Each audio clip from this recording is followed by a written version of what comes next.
Bago pa may Nag-check up ako ng Wednesday. Ay, hindi, Thursday. Nagpa-check up pala ako ng Tuesday. Pinagalitan ako. Naintindihan na namin ba't nagagalit yung doktor.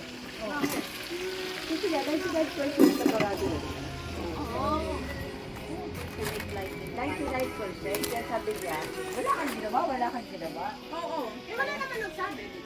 Paano mo naman malalaman? Diba sa mga tinatawag naman yung malalaman? Kaya nga, sabi ko, ano yung ginawa? Nagpunta ako na Aiker, nagpunta ako sa family doctor, nagpunta ako ng misericordia, bumalik ako sa nagpa-CT scan ako. Kaya nga nalaman dito ko. Oo. Kaya nga. Eh, pwede mo pala issue yung doktor mo. Ha? Kasi ngayon lang nila inano. Kung hindi ka pa ulit lang ng ulit, hindi nila malalaman ng ganyan na yan. Diba? Oo.